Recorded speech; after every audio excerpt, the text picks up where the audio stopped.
Um, and we talked briefly on this yesterday, and this is kind of one of the differences, a very interesting difference between Japan and the U.S.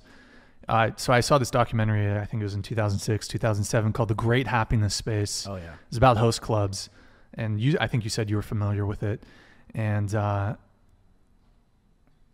host clubs, can you like kind of explain that? And it's quite unique because that would not work in the U.S. And I wonder why. Well, because everybody's got to stick up their ass over here. Like, okay, so this is how it works. This is like the circle of life of predatory people in Japan. So you have the salary man, right? And he goes to the hostess bar. And the hostess girls drink with the salary man until like 3, 4 o'clock in the morning, right? And then some of these girls are making like $80,000, $100,000 a month, right? Fuck. They sit, they drink, they go out with these dudes on dates. They don't typically fuck, but they just kind of their culture. Sometimes they do, but they know once they fuck, the illusion's over.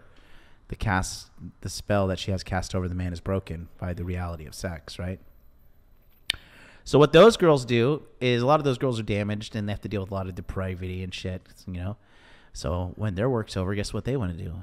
They want to go drink. They want to go to party. And you know who they go to?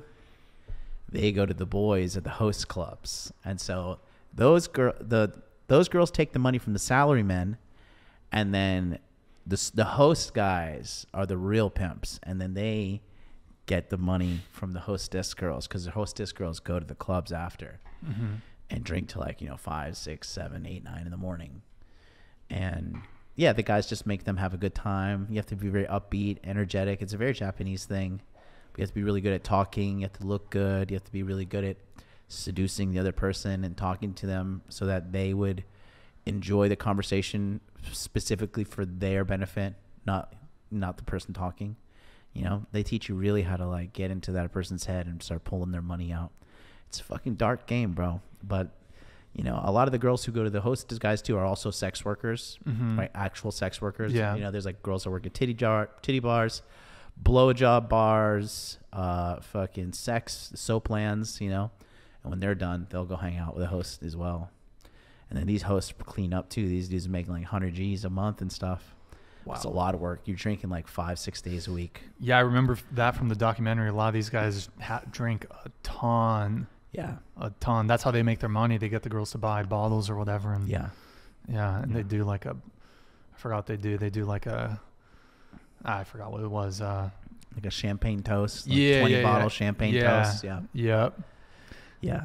Yeah. It's a pretty depressing documentary. I used to work with this girl. She's a sweet girl. She's a real sweet girl, actually. I really like her. I hope she doesn't see this. But I used to work with this girl. She's Hawaiian. But she's a big girl.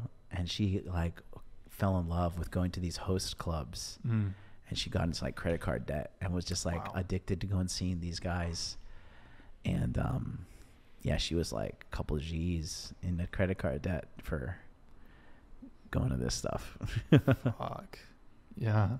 Yeah, I remember from the documentary, a lot of these girls, like you said, they themselves are hostesses, strippers, they're sex workers.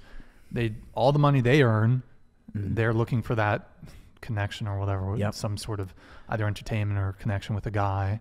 And a lot of these guys are typically pretty like attractive guys. Yeah. Or at least they have a good conversation. They're good communicators.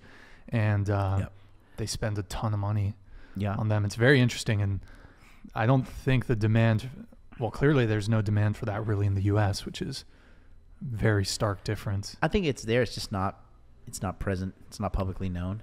Japan has a way of systemizing anything you want. You can go to a nap cafe. You can go to a hug cafe. Yeah, I saw that. You can go to an ear cleaning cafe. The fuck? That's like a sign of love. Like you lay there and a woman will clean your ears. Damn. You can find an old woman to come in your bathroom and shit on you. Shit. Okay. This is everywhere. I'm definitely going to Japan now. How old did he say? Let's do it. How old do you want? They literally have whatever you want in the city. Whatever you want. Japanese MILFs, like they're pretty hot, not gonna lie. Yeah, because they're not huge mega whales like they are over here. I mean, I feel like Asian women age more gracefully too, you know? It's because they take care of themselves. They're not sitting around drinking 600, 700 calorie milkshakes called Starbucks. Yep. You know, I'm having a coffee. It's like 700 calories for breakfast. Oh, great.